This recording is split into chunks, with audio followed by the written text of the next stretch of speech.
Football with friends is fun as hell. My name is Alex Dunlap here with Cody Carpentier on a big Final Takes Friday on Orange Bloods Live. We have playoff football tonight.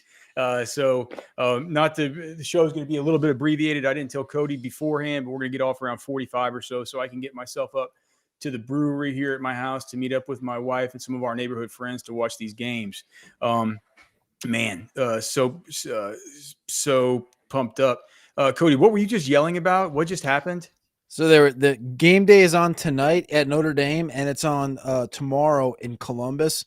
And so tonight they were kicking the field goal, and they had some poor little white boy out there kicking a field goal with tennis shoes on, and he was slipping and sliding all over their mock turf out there. It's 25 degrees in South Bend, and I was screaming from the other room because they just milk it out every time they do that field goal thing. It's like Pat asks his questions, and then it's like, all right. They ask him three more questions. All right. What if I make it 500,000? Yeah. What if I make it? We're gonna make it $1 million. Yeah. We're gonna get 250,000 to hurricane relief. Yeah. Shane Gillis is gonna give you 250,000. Kirk's gonna give you 250,000. All of a sudden, it's $1 million kick, and we're like, okay. And then the kid just slips, eats crap on the turf. He's like, give me one more, please. I promise. And it's like a 10-minute ordeal. It's like, come on, just kick the field goal and be done. Yeah. We've seen some good ones so far this year. The best one was the time that girl selected the dude. Yes, said like he could do it. Goes up there and just nails it. All right. So a bunch to get to today. Again, it's a Final Takes Friday. We're gonna go through the final takes. Everyone knows the rules. You guys we'll put up the voting probably around like 20 because we gotta get out of here by 45 or so. And we will make voting. You guys just vote for who has the best takes, and the winner of Final Takes will be the king of Final Takes coming into the next week. Not sure exactly what the schedule is going to be next week, so stay tuned for that. It's Christmas, so hopefully you guys will kind of bear with us there, but I'm sure that we'll keep everybody apprised of all that stuff. Cody, before we get into Final Takes, I didn't get to talk to you about this beforehand. Can I just ask you, was that a joke earlier in teams when you guys said that Colin Cowherd talked about Anwar's interaction with Sark yesterday at the media availability? Is that true? No, that was real. Why? It wasn't even that big a deal. They didn't talk about Anwar specifically, but they played the clip of Sark and how basically his energy towards the situation, like because the way he answered, right, the way he's like, I'm not answering hypotheticals, right? It gave off an energy that Sark had, and so they're looking for stuff to, how Cowherd's show is. I didn't realize Jason McIntyre he is terrible. Jason McIntyre is terrible. Is that I used to listen to Cowherd when I was like 20 years old. I remember who was before Joy Taylor? The girl before Joy Taylor. I don't watch Cowherd. She was solid, and then Joy Taylor was solid. I don't watch him either. I would watch, he had one segment on like Mondays, the Herd Hierarchy. I would watch that, like a 5-minute segment. But I didn't know Jason McIntyre. He is horrible in comparison to having Joy Taylor on that. I don't know if I didn't know he was even, I don't know. Terrible. Yeah. But like not a big deal. Like, so what, like they just talked about Sark. Yeah. Like, they just played the clip of Sark. Sark did have an odd energy yesterday. He was in a weird mood. I don't know. We'll see. I saw Marcus Freeman walking into the stadium tonight just a few minutes ago. He looks dialed. He looks dialed. But then they had Signetti up there on the college game day set, and he's like, "Listen, dude," verbatim what he said. He goes, "Listen, when we play top 25 teams, we don't just beat them; we beat the shit out of them." That's what. And I was like, "This guy, I don't know. This is gonna be an interesting game tonight because I feel like Notre Dame's got the mojo to kind of run this thing, just run through Indiana. But Indiana is such a weird team this year, just a weird dynamic of. They have some good players and some in some important spots. Hey, how about this? Let's just start the Final Takes. Official predictions for each CFB playoff game this weekend, straight up and against the spread. So let's start with tonight, Notre Dame and Indiana. I should have known this was coming up, and I should have brought up the lines. So let me just bring them up. Call sports betting. Okay, so for tonight's game, we have Notre Dame is minus 6.5 at FanDuel, -7 at DraftKings. Let's do the -7. Who do you got? I got Notre Dame. I think Notre Dame beats the hell out of them. Straight up, and you think that they cover? Yep. Well, do you think that the element? Do you think when you were watching McAfee earlier, was it super snowy? Not super snowy, but it's like 25 degrees. It's pretty cold. But I mean, Notre Dame and Indiana are literally in the same state, so it's. If you guys have final takes questions, you guys can add a final takes question and just but it has to be a super chat. If you send a super chat final takes, we're gonna throw it up. I think I picked Notre Dame in our college pick 'em that you guys are in. I think that I don't really know, to be honest. I know for a fact these are the two teams in this playoff this weekend that I've watched the least of. But I guess I'm. You know what? I'm going to say that Notre Dame wins, but they don't cover. So it's going to be a good game. Indiana's got a good quarterback. They got two good interior defensive linemen. Yep. I'm going to say that Notre Dame wins, but they don't cover. All right, let's go to tomorrow. The early game is that the SMU Penn State? So that game is what, 7.5? Is it 7.5? Let's see here. That one is 8.5. So Penn State minus 8.5. The over/under sitting at 54. For this one for me, same thing. Penn State rules. I think Penn State rules. Yep. I'm the same as you. Okay, Texas, we know that one. Texas versus Clemson. Texas minus 12. I think I changed my prediction today to make it. I did say it was 34-17. I changed it today to 28-13. I think it might be a little bit lower scoring. So you got them covering. I got them winning and covering. Got it. All right. I'm not. I'm going Clemson. Clemson's covering, and it's going to be 27-26. That was my final prediction in my column today. 27-26. Texas? Yep. You wanted to make Clemson win, but you just didn't want to get you didn't want to get the pitchfork. I didn't have I put it out there on YouTube, but then I played smart in the column. The column also had player of the game, Bert Auburn, 3 for 3 on extra points, 2 for 2 on field goals. All right. Well, I would love that. That would be good to see. Okay, and then the nightcapper, dude. This is just. I think Ohio State, right? No, I think Tennessee. I think Tennessee should win, but I think that in Ohio State's been sitting on this L for a month, and I think that if they lose this game, Day is toast. I know, but I think that's going to happen. All right, I think it's going to happen, dude. Heupel's dialed. All these guys. I mean, that's good. That's the way it should be. And the more I watch of Samson, I think Tennessee's defense is just so good. When I was I even watching back that Arkansas Tennessee game that I watched back to do the write up on Brad Spence, that was a game that Tennessee lost, and I came out of that thing liking Tennessee. You know what I mean? Like, just after watching that thing back, they have good players. Mm-hmm. You know, they got a great defense.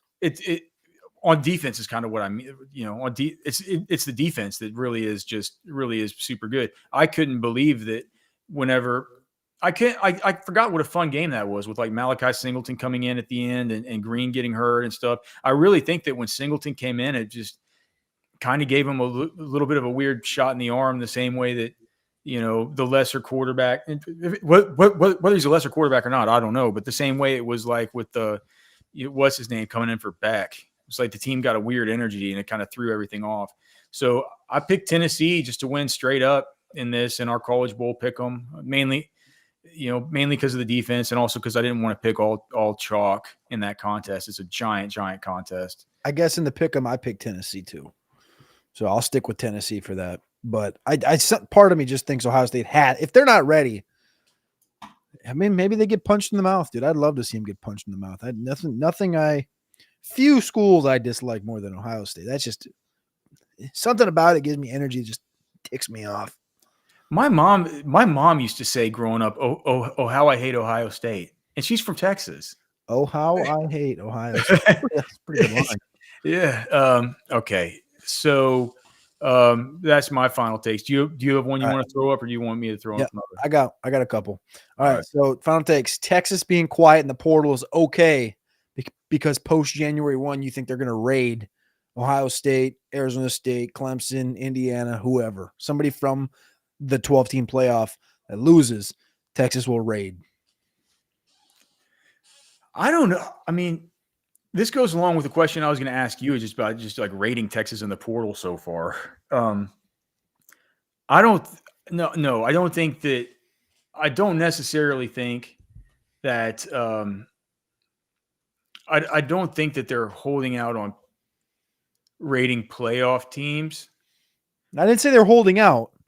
I just said Texas being quiet is okay because post Jan 1, they will raid.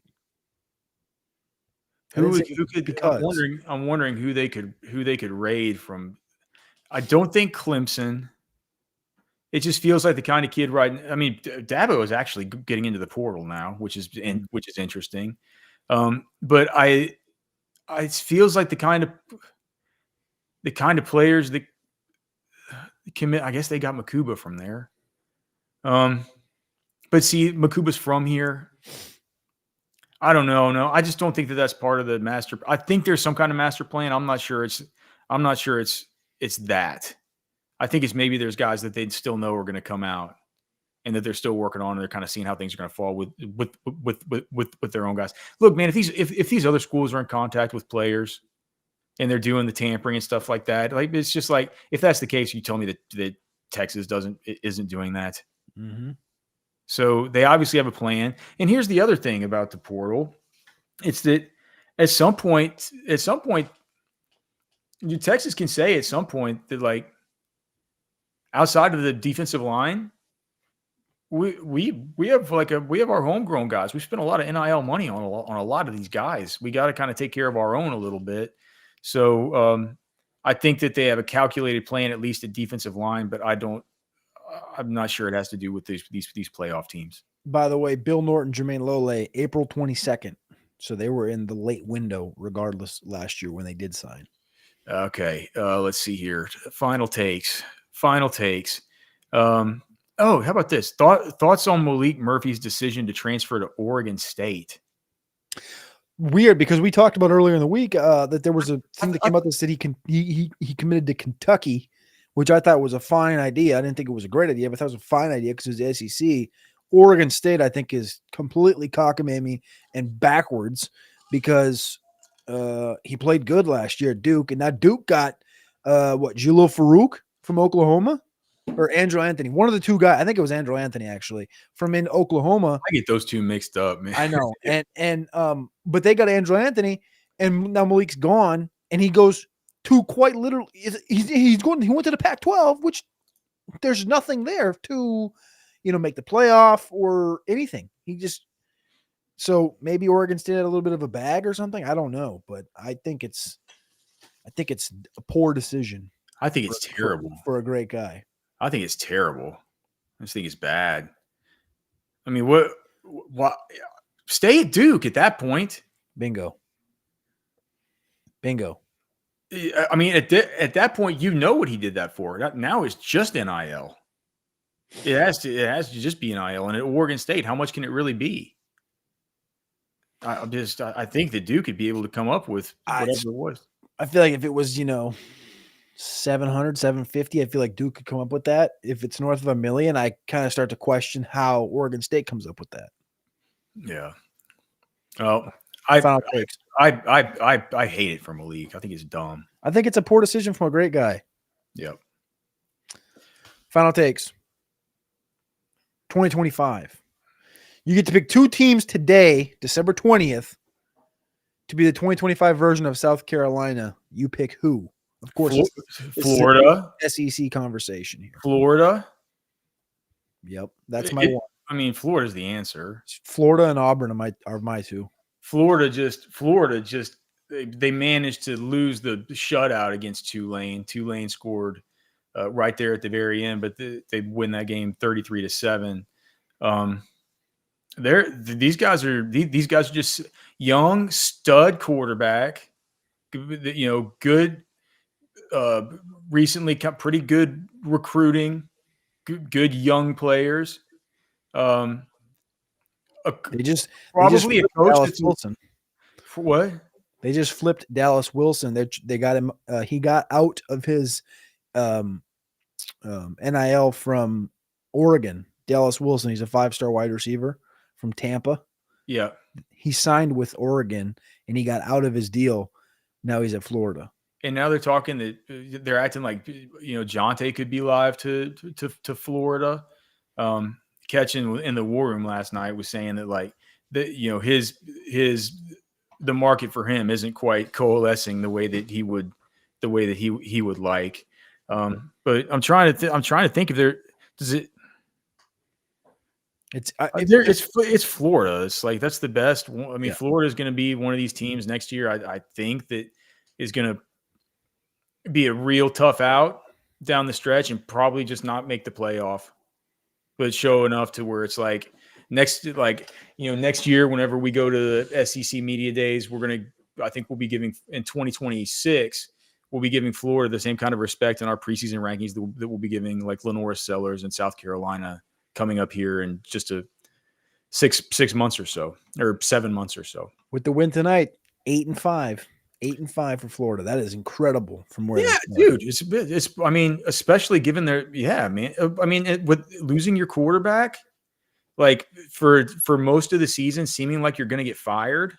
Mm-hmm. Like to come out of that season and to say that he turned that thing around to an 8-5. I mean, it's like those guys have to be happy. All right, let's see. Final takes. How about this one? How would you rate Texas's portal so far on a scale of 1 to 10?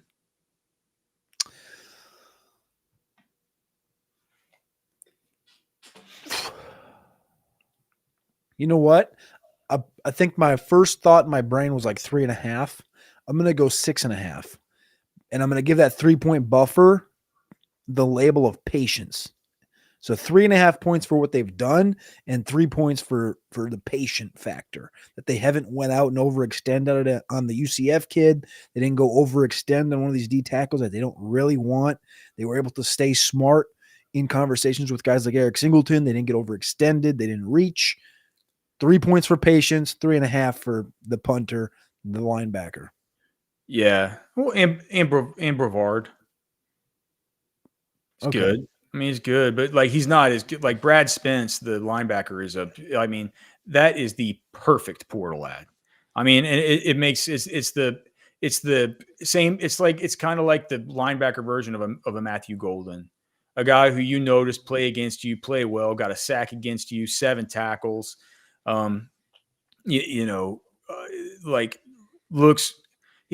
Spence looks like a mix of David Binda and Maurice Blackwell, and he's going to, and that's sort of how he lines up. He's an awesome downhill thumper. He can come downhill. He can hit you really good with his run fits, but also he lines up like 20% of the time as like an edge or overhang outside linebacker and stuff. He can really fly to the football. And so you think about that, you get a guy like that who is a massive loss for Arkansas. He wasn't a starter last year. Number 10 and number 14 started, but he was always in by like the second series. And I thought he's better than those guys. And he brings in dude, he had 4.5 sacks last year. He would have been tied for third on the team at Texas with the number of sacks that he had last year from the inside linebacker at Arkansas. So he brings an element that these inside linebackers outside of Anthony Hill just haven't had. Yeah, I think he'll be like the 1B to Leonga Lafau next year. Like I think he'll be like a co-starter, and then he's not going to be a Ty Anthony Smith, second team platoon mate. That's just he's too good a player for that. And it's under the radar, happens real quick, real surgical. So I really like that one. Of course, them addressing punter is something that we have to give them credit for. I'd say I think it's probably better than a 3.5, but it's not great. I'll say 4.5. You give many points for not overextending or anything? You're just a straight 4.5. Well, it's not many guys yet, but like the dudes who they got, I think are good. And I do think that there's going to be more. I think it has a chance to. I'm a little bit tilted that it seems like they're just not going to kick the tires on Branch. Well, I think, obviously based on what Ketch reported last night, it seems like there's a couple hangups. Obviously, money's going to be a big factor, and the brother, which based on his report, seems like they don't have much interest in the brother. Yep. So that's how I see it. All right.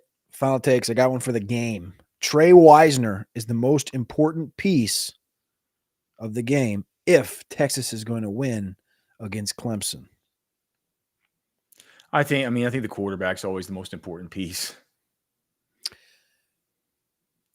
But if Quinn plays at a C level, then what? You think they automatically lose? No. I think that the run game is going to be so much better in this one than it was versus Georgia. Mm-hmm. And I think when the run game gets going, obviously Wisner's a super important piece. It's just when that outside zone run game gets going, it's like Sark says, it really is everything. You can just tell. You don't have to be able to understand how to watch football or even understand how the outside zone concept works or how to defend against it to know that whenever that thing is not getting going, the offense doesn't get going. Just watch against Georgia. It's the skeleton key that Georgia has against Texas that they're going to need to figure out if they match back up again. I don't see Clemson doesn't have these guys like these linebackers that can just kind of stay home backside and just shoot after these 3 techniques and these 5 techniques, just shoot up the play side gaps and let these guys stay home and just fill the cutback lanes. It's suffocating what Georgia does. I don't see Clemson having that same kind. I don't see anybody else on Texas' schedule that's had that kind of defensive personnel. So I'm gonna say that Wisner is outside of Quinn, along with the running game, right? The running game in general, Wisner in the running game for sure. No. I mean the and the defense just in totality. I think that the defense is that's the biggest X factor in the game. I think that if the defense can hold them to 13 points, 17 points, I have a hard time thinking that this Texas offense isn't going to be able to get to 24 points. I think that's fair.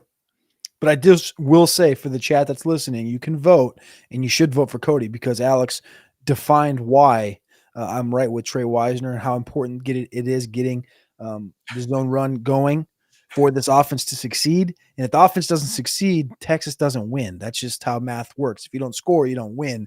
And getting Trey Wisner going matters. If you look at my column from this morning, you can see in every game that Texas has been successful getting the run going, A&M, Oklahoma, Michigan, Vanderbilt against a ranked opponent, they've won. And when they didn't, they lost. And when you look at Clemson, when they've played ranked opponents this year, they gave up 169 against Georgia, they lost. They gave up 154 against SMU, and they almost blew it. They gave up 139 against South Carolina, and they lost. If you can establish the run against these guys, it's capiche. And yeah, man. It's the most important piece. So Sydir Mitchell, is that official? He's transferring to LSU? Yes, sir, this morning. All right, final takes. Is Sydir Mitchell transferring to LSU and another kick in the nuts from Bo Davis? Nah. I love Sydir, but I don't think that the overwhelming Longhorn Nation really cares, to be honest. It feels like they don't really care. They're like, oh, it's a depth guy. Like, he had problems staying, in shape. I don't think they look at this like a big loss, which I think is wrong. So I don't think they look at it as a kick in the nuts. Where I personally think it's a little bit of a kick in the nuts because he's staying in the SEC. He's a big body guy. You're looking for depth in the portal, and you're losing a guy that knows your system and can play in your system and should be part of your rotation no matter what. You can't convince me that he's not better than Tia Savea. Like Tia Savea now, Sydir Mitchell next year. And the following, you can't convince me that Sydir's not. You can't convince me he's not worth more to you than Lole is at that point, or Bill Norton in a year. Sydir next year in 2025 and 2026. You can't convince me that you couldn't get him to be better than what Bill Norton and Tia Savea and Lole are to you right now. And you're putting the team, and you're putting the salary cap of the team. I guarantee you, whatever they're going to have to pay if it's some kind of retread. I'm not saying that Savea, Norton, Lole are retreads, but if it's that level of player, you're going to have to pay him 700. $500 to $700K. I don't think you're paying Sydir that much right now.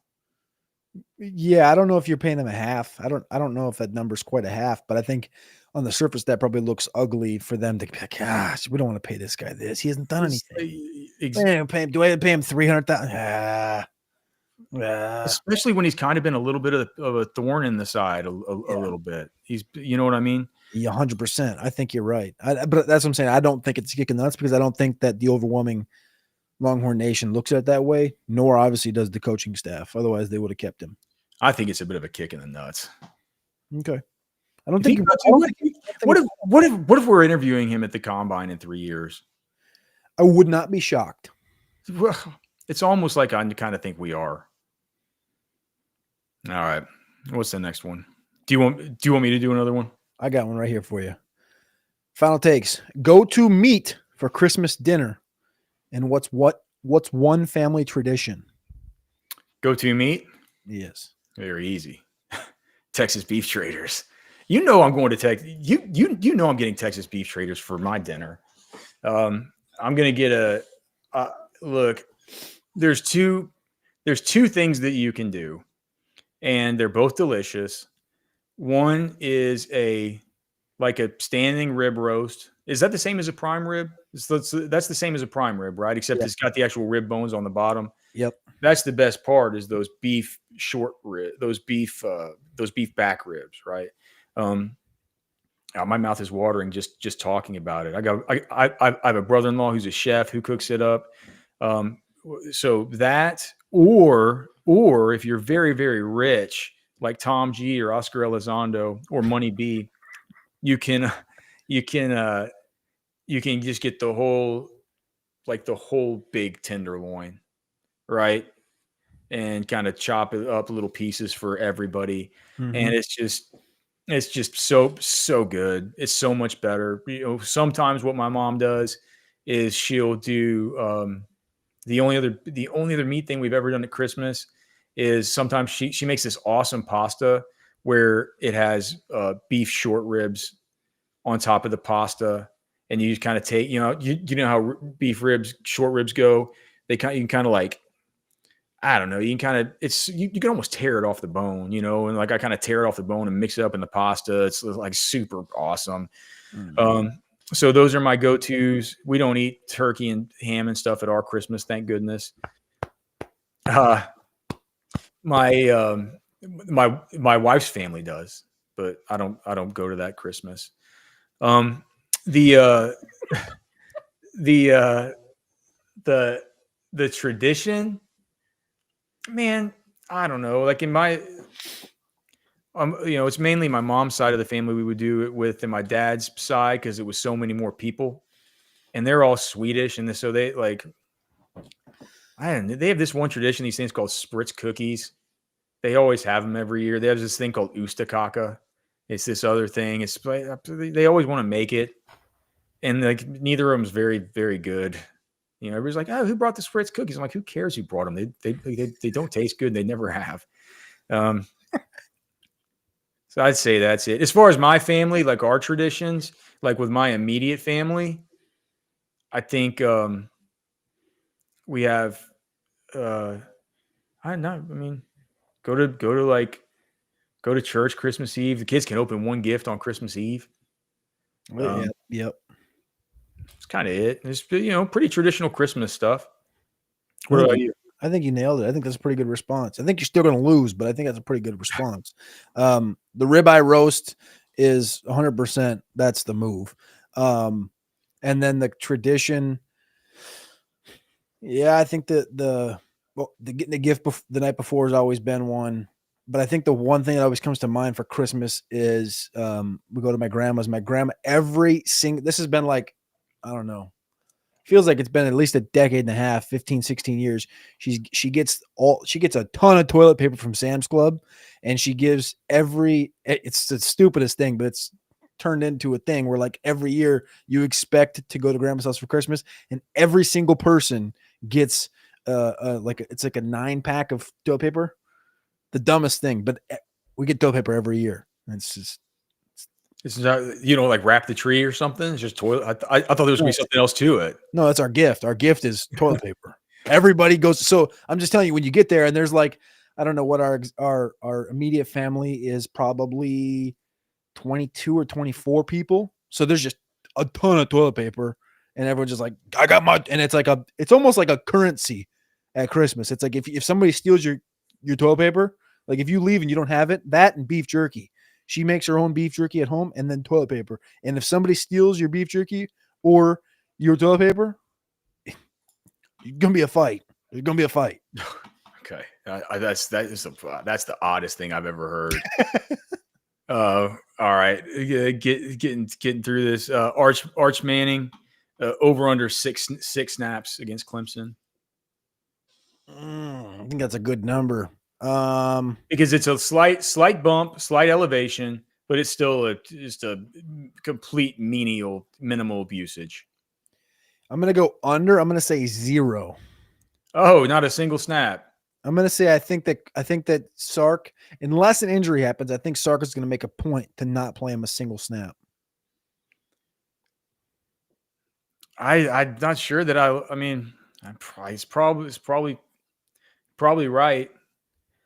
Let's be honest. At some point, doesn't Sark say to himself, like, "What am I doing using this guy as this guy's maybe gonna he's the front runner right now. He's plus 600. He's the top odds. He's got the highest odds to win the Heisman next year. Why am I using him like the Blake Bill, Don't you like flinch every time he runs at somebody? I'm just like, what? Yeah. It's like he should, like, Arch Manning shouldn't be your short yardage back. We literally watched Carson Wentz tear his ACL on a quarterback sneak. Remember that? I've forgotten the play. And I probably shouldn't have, because I do remember it was a gruesome injury that Wentz had, but I can't picture how it happened in my head. It was a quarterback sneak to the right side. It wasn't a traditional over the center. I think he took it and he went out to the tackle or something like this. And I remember he ran in, and I remember it was either the torn ACL or that was the double ankle dislocation. I can't remember. I think that was the torn ACL though, when he snuck it in, because that was the year that then Foles took over. And that was the year that they won, right? Yeah, correct. If that doesn't happen to Carson Wentz, do they still win the Super Bowl? No, the Vikings probably do. Okay. I think that Arch plays under also. I think that I think you're kind of right. I'm not sure it's. Unless you're going to make him part of the, like, why? I don't know. I think we'll see. I've been wrong about on that final take every time for the last 3 weeks. A&M, Georgia, and I'll probably be wrong about this one too. You can go again. I only got one left. All right. Better NFL prospect. Did we talk about this one last week? We did not. Ollie Gordon or Trevor Etienne? I think you're. I was gonna say I think your floor might be a touch higher with Etienne. I think your bustability is maybe a little bit higher with Gordon. I think I'm going to end up with Gordon. Etienne has not been that good. He's been hurt though. He's good. He just has been hurt and hasn't played a lot. He only plays well versus Texas, which is the toughest opponent he's had all year. Like, what is he doing? He's never this good. But the thing is, he's always been hurt going into the Texas game, and then he gets up for it. It's like, well, if the guy can just be healthy, I wonder if he can't be pretty. I want Ollie Gordon. I like the highs I've seen from Ollie Gordon have been spectacular. Like, And we're getting Chuba right now. Like everyone was like, "Oh, Chuba's getting just worked at Oklahoma State. He's not going to be anything." Chuba's pretty good. I think he's much better than Chuba.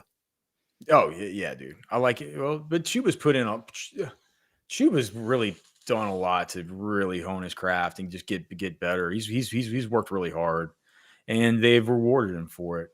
All right, let's see. Let's do this one. This is gonna be an interesting one. All right, let's revisit this. The exact number of Texas players drafted. What are the odds Gunnar Helm comes back? 0.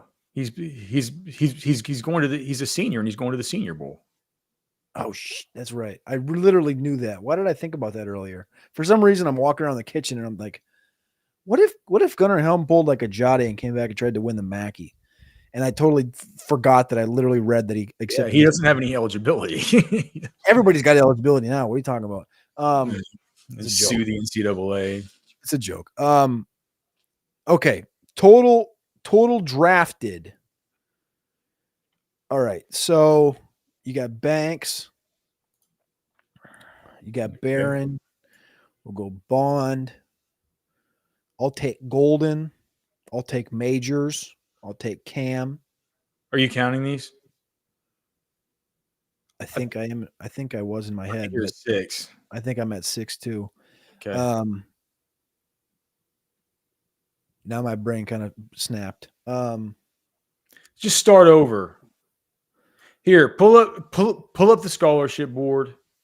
I guess I was gonna say I should just pull and I'll go through mine and then you can do it. So Quinn Ewers is 1. Matthew Golden is 2. Isaiah Bond is 3. Gunnar Helm is 4. Is Juan Davis. Kelvin Banks is 5.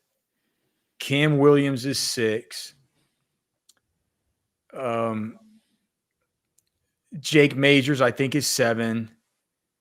Barron Sorrell is 8. Trey Moore's, I think 9. I don't think he goes. Alfred Collins is 10. Vernon Broughton is 11. Jade Barron is 12. Andrew McCuba is 13. Michael Taft is 14. Who sounds unreasonable on that one? More? You think Taft definitely goes? Yes. You don't think Taft tries to pull a Jade? I don't know. Maybe. He walked on senior day, I think. So did Quinn. Well, I think we're looking between 11 and 14. What was last year? 11, right? Think so. And the record all time is 15. For Texas or for any school? Georgia, 15 in 2022. Oh, no. What about the Ohio State year? Didn't they in back when they had in the old ballroom, like around 2015 or something? Didn't they have 17? No. Okay. I think they had 14. Them and LSU have 14 apiece. Okay. So Ohio State, 2004, they had 14. LSU 14. Georgia had 15 in 2022. Michigan had 13 last year. Ohio State had 12 in 2016. Bama had 12 in 2018. Okay. And then Texas had 11 last year. We're predicting right now between 11 and 14. So that's between same as last year and second all time. We love Poncho Outdoors. I'm wearing my Poncho hoodie. I'm about to go up to the brew, hop on the old I guess I can't. I guess my wife took the ATV. Son. Yeah, I was gonna say I'll just hop in the truck. I was gonna say it's perfect for an ATV ride up to the brewery. But yeah, love these shirts. Thank Poncho so much for being such a great sponsor. All right, let's see here. More final takes. All right, I got one for you. All right, last one. Bryant Westco, number 12 for Clemson. He finishes with 0 receptions of 30+ yards. Yes, Saturday in the season. 40+ yard plays from scrimmage. He has 6, which is tied for 4th in America with Jeremiah Smith from Ohio State, Cam Scatabo, Xavier Restrepo. He's also got 4 plays of 50-plus yards, which is 1 behind Ryan Williams from Alabama.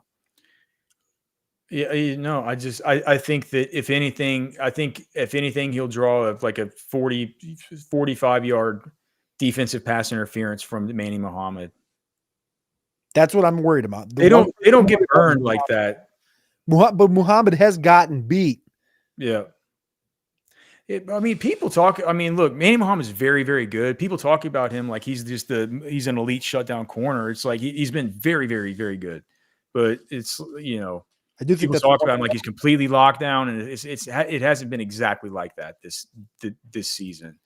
But I don't think in a game like this they're going to let some dude get behind him first. And this defense is not having coverage breakdowns.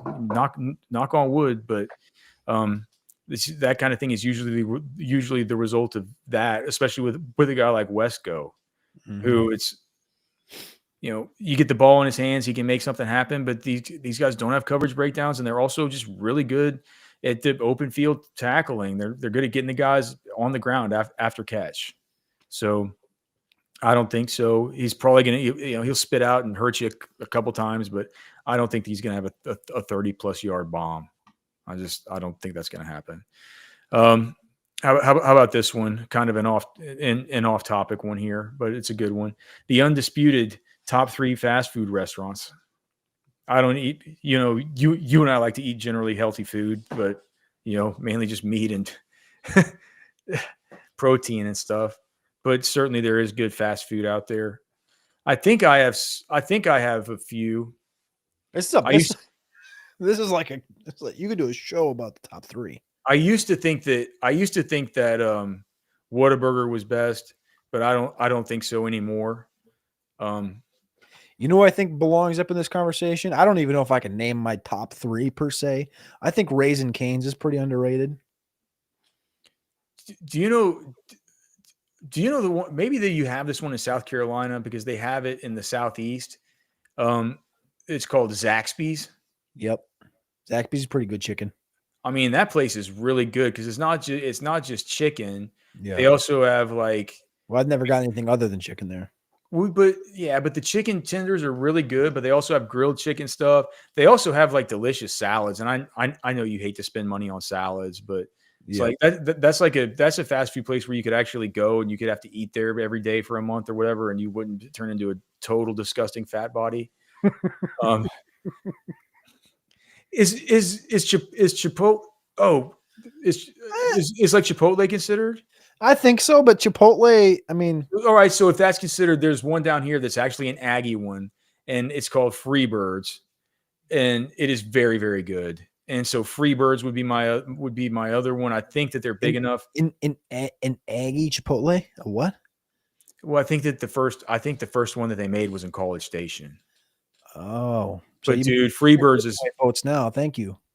Freebirds is legit. It's very, very good. And then, I think maybe Popeyes is always really good. Popeye's pretty good. David Keith Williams is saying Manny Muhammad's a lockdown CB has been beaten once this season. That play was not completed. That's not true, David Keith Williams. He's been beaten more than that. Let me tell you how many times he's been beaten. Well, I think he's also I know offhand directly, he had a PI to save one. I think one was thrown out of bounds that he was beat on it. Yeah. I know there's 2 that come to mind directly, but I think there's one more than that. He's allowed 9 completions this season, and he's had two coverage burns. There you go. It's like he hasn't been he's been very good. He's very good. Yeah. But to say he's been beaten once is just factually incorrect. There it is. Right. So did you name your 3? I think I'll go with I'll put Raising Cane's in my top 3. I'll put I'm gonna put Wendy's in there because Wendy's is a rare spot that I'll go just because you can go through the drive-thru and you can say no bun and they'll give it to you in a Tupperware container and they'll just give you meat. They'll give you a hamburger with cheese, which is like the carnivore way to do it, kind of like if you go to In-N-Out and you order it Flying Dutchman style. So that's good for on the move if you're trying to get all carved up and stuff. So I'll go Wendy's. I'll go Raising Cane's, and I don't know. It's hard. Well, I don't eat that. Give me Dairy Queen because I don't know what the hell tacos you're talking about. I've never had a taco at Dairy Queen, but I love a good Blizzard. They are delicious. All right, it's final takes. What is the voting, Cody? The voting is 24 votes. We never get enough votes to get this thing interesting. 50-50 down the pipe. All right. It's a tie on final takes. Now, you can email us, fwfemails@gmail.com. You can find Cody on X at Cody Carpentier. I am Alex Dunlap, NFL, on that same app. Thank you guys so much for being here today on a Friday. We know it's hard to be here in the live chat, but these final take shows, there's always people that watch pregame on Saturday. So if you're watching this on Saturday morning, thanks so much for letting us be part of your day. We hope you enjoy all of your football. Big weekend of football. It's a big weekend, dude. It's a giant weekend coming up. We hope to come back on a Victory Monday and let you know about what the schedule is going to be like next week. Hope you have a lot of time to be with your family and friends this weekend. If you're traveling, for goodness sake, please be careful out there. Tell the ones that you love, that you're getting to visit, man. Let them know how much you love them. All right. We love you guys. Thank you so much. We're here every night, 6 p.m. or every weeknight. So the most we can ask, besides asking you to like the show, subscribe to the channel, is just come on back, man. Come on back and see us. Love you guys. God bless you. For Cody, I'm Alex. We're done.